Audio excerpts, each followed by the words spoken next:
Hi everyone.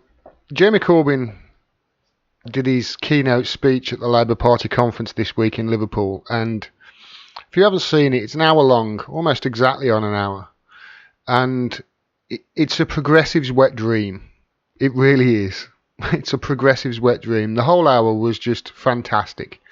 It's everything you want to hear. There's some stuff in there that I didn't like as well, and I'll get to that because I have put it in a little clip, or rather it is in a little clip I've found. But I've just isolated, there's about 2.5 minutes, 3 minutes here, every speech on foreign policy.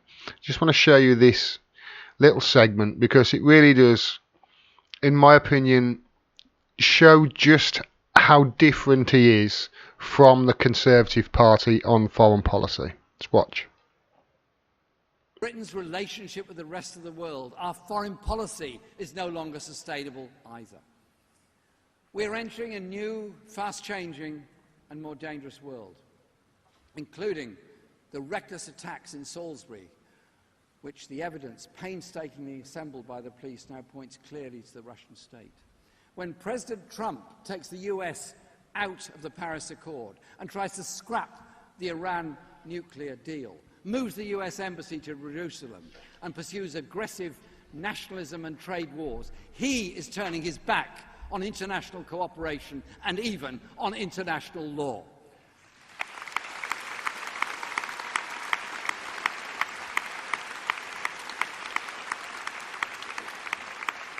We need a government in Britain that not only keeps the country safe, but can also speak out for democratic values and human rights.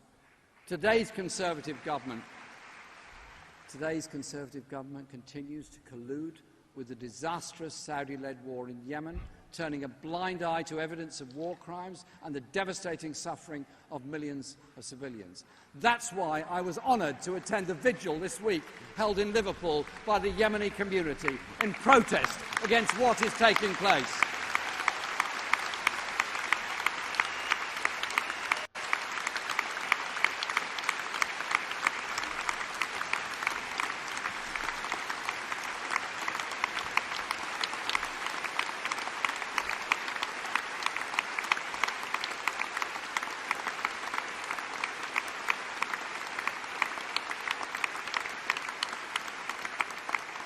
Labour's foreign policy will be driven by progressive values and international solidarity, led by our international team, Emily Thornberry, Kate Osamor and Neil Griffith. This means no more reckless wars of intervention like Iraq or Libya. It means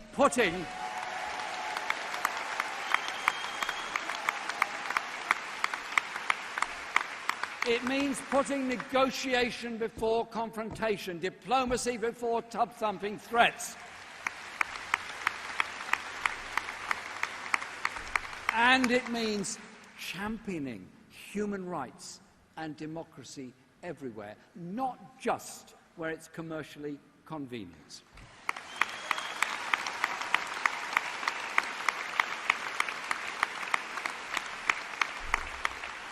And working to resolve the world's injustices, not standing idly by, or worse, fueling them in the first place.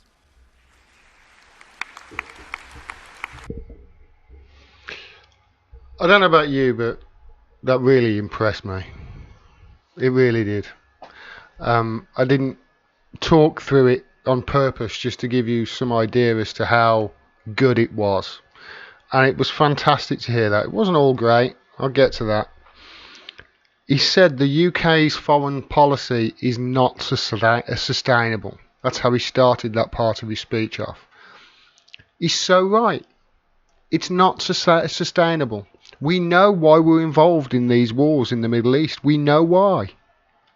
It all comes down to oil. It all comes down to the petrodollar. It all comes down to a natural gas pipeline that needs to go through Syria to supply Europe. We know this. And if anybody says, no, it's not that, the value of the world's reserve fund is based upon it. You know? It's not sustainable. This is the very product, fossil fuels, oil and gas. It's the very product that is leading to the destruction of this planet. It's unsustainable to carry on like this. It's unsustainable. We have to be able to move away from these wars in countries that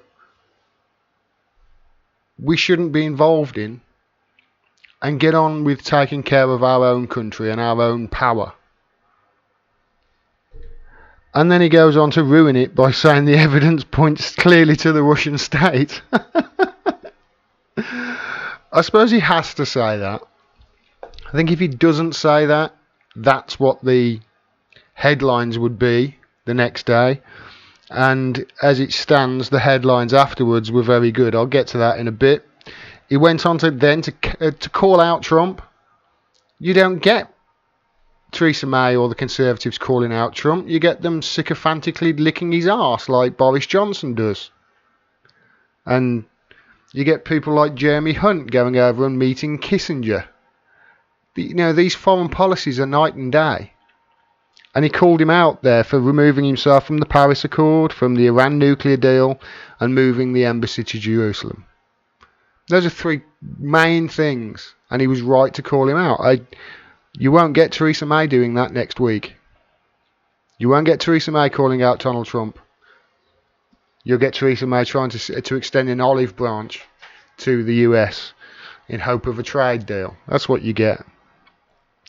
He went on then to say he protested the war in Yemen, which is obviously a big thing that I and my channel concentrate on, this war in Yemen, and he got a standing ovation for it. Now, I'm not one for these obvious standing ovations, but I think that was warranted, to be quite honest.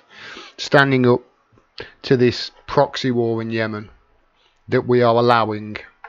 And we are allowed. We're not just participating in it. We're allowing it. We could stop it at any time. We could. The Saudi planes wouldn't even be able to take off without ours and America's say so. And he got standing ovation for it. And then he went on to say that the foreign policy would be led by Emily Thornberry. And I want to get to this because I'm not sure about her. Defying Israel lobby, Labour votes for arms freeze. This is great. They've voted in the conference to cease any further sale of arms to Israel and other countries like Saudi Arabia. Just read a little bit of this. It says, in a historic move, the Labour Party's annual conference on Tuesday voted to end UK arms sales to Israel. But the electronic intifada has learned that Emily Thornberry, who Jeremy Corbyn there said would be leading the foreign policy team, the woman who would become foreign minister were a Labour government elected tomorrow, had privately tried to scupper the motion. I wonder why that is. Well, it goes on to say, although Thornberry is a close ally of Labour leader and Palestine Solidarity veteran Jeremy Corbyn, she is also a supporter of Labour Friends of Israel and opposes an arms embargo amid a sea waving Palestinian flags and chants of free Palestine. Delegates debated a motion condemning Israel's killing of Palestinian protesters, more than 140 to date since the Great March of Return protests began on the 30th of March. The motion passed with almost no votes against for an immediate freeze on UK arms to Israel. I'd like to know the source, Electronic Intifada, because you haven't named the source there, but it does follow the narrative. I'm not 100% sure about Emily Thornberry. I'm not. We'll have to keep an eye on her. And then Corbyn goes on to say what we all want him to say: no more interventionist wars like in Iraq and Libya. Libya, as we know, was liberated by the West, with the West's help in 2011, 2012, and now there's open air slave trade in the markets in Libya. Slave trade. It's really ironic when Reagan came to power and he had his first meeting with his chief of staff.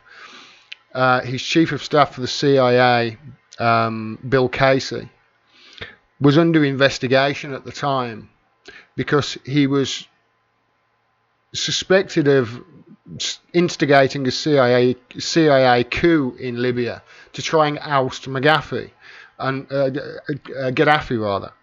And one of the lies that the CIA were spreading in their misinformation campaign was that Gaddafi was involved in the slave trade with Myanmar. That's one of the lies that they said to try and get rid of Gaddafi. Then they finally do get rid of Gaddafi in 2012, whatever it was, 2013 or 11, I forgot the date now. They finally get rid of him, and then within a few years, there really is open slave trade in Libya. Irony. It is a bitch sometimes. Negotiation before confrontation is what Corbyn went on to say, which I totally agree with. You cannot resolve anything if the lines of communication are dead. You need to be able to talk to people. And then he ended it there by calling out the Saudi and the Israelis' humanitarian records without actually signalling them out. We all know who he was railing against. This was excellent, it really was. And the newspapers, especially online, were unanimous in their acclaim of it. They were unanimous. Even the Telegraph were coming out and saying that is Corbyn's best speech yet. So is it any wonder I think it was even within 90 minutes, according to my recollection, within 90 minutes, certainly within a couple of hours of this speech ending, the British government leaked details that one of these two men that have that are suggested to have or accused of poisoning the Skripals was commended by Putin or given a medal by Putin or something like that years ago. They took literally an hour and a half, 2 hours after the conference ended, and that speech was getting critical acclaim, to release that information. I'll leave it up to your judgment as to whether those two things are connected.